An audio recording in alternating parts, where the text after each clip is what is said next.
Le groupe Planeta, c'est la première maison d'édition en langue espagnole du monde. On travaille aussi sur deux créneaux très importants pour nous, que c'est les médias en Espagne, on est les propriétaires du groupe A3 Media, et évidemment le créneau de l'éducation qui est pour nous très important et on développe ces dernières années beaucoup de projets, beaucoup de nouveaux projets. On est très intéressé sur l'évolution économique et sociale du Royaume du Maroc. Ça nous semble très intéressant, ça nous semble très important le développement que ce pays a eu dans les dernières années.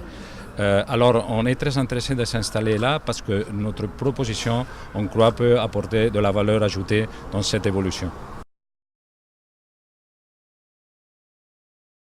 On croit, comme je disais, que nos propositions peuvent aider à ce développement, mais en plus, on voit le Maroc dans une vision stratégique de hub pour le continent africain. Alors, on veut atteindre, avec notre installation ici, dans tous les pays de l'entourage et où le Maroc a une influence très importante. On commence par deux créneaux différents. Un, c'est le tourisme. Évidemment, le tourisme, c'est un secteur très important au Maroc et qui a un très grand développement.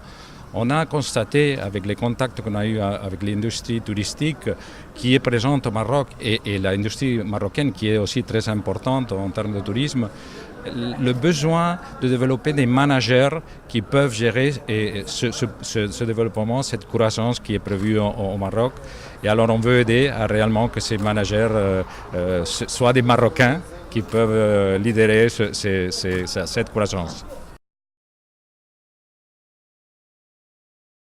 Je disais, on est venu, évidemment, on a eu des réunions avec les secteurs productifs du Maroc, avec les administrations, et on a vu que dans les différents secteurs qui sont les moteurs de l'économie et de l'élément social ici au Maroc, et on a détecté plusieurs secteurs différents. Évidemment, le tourisme, comme je disais, la vision du management transversal dans tout le secteur, mais on a vu d'autres créneaux aussi très importants.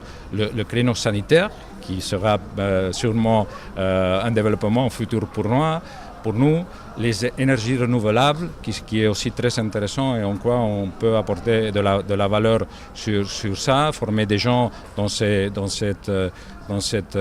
secteur-là. Alors on fera beaucoup de choses. On est avec l'idée de développer beaucoup d'activités et beaucoup de programmes ici au Maroc. Absolument. Pour nous, c'est un axe absolument fondamental. Nous, toujours, on développe les programmes après une analyse profonde des besoins du secteur productif, du secteur social. Nous, évidemment, on n'a pas l'obligation et on ne développe pas les mêmes programmes dans les différents pays qu'on est présent. On analyse, on voit où réellement il y a le besoin et après on développe les programmes. C'est toujours, on agit comme ça. Sans doute. On a été pendant 2 ans en faisant des réunions, comme je disais, avec les entreprises, avec l'administration, en voyant réellement où il y avait où on pouvait développer ces activités. Et finalement, on s'est décidé pour commencer dans le tourisme, comme je disais, dans le management, mais on a en tête d'autres projets qui se développeront dans les prochaines années.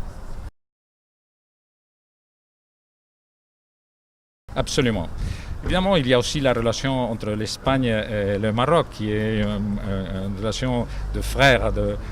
Et évidemment, c'est pour nous plus facile en termes culturels de s'établir au Maroc. Et comme je disais aussi, le développement du pays en termes économiques et sociaux, c'est un élément qui nous a décidé de choisir le Maroc comme le pays pour s'installer et pour développer cette position de hub pour les autres pays du continent africain. Oui, évidemment, nous, on a aussi un projet qui est présent dans ce moment-là en termes de business school. Ça a été un achat, on a des partenaires en Égypte, aussi on est présent là-bas. Pour nous, le monde arabe, c'est un monde très, très prochain à l'Espagne et alors on veut développer des projets dans tous ces pays-là.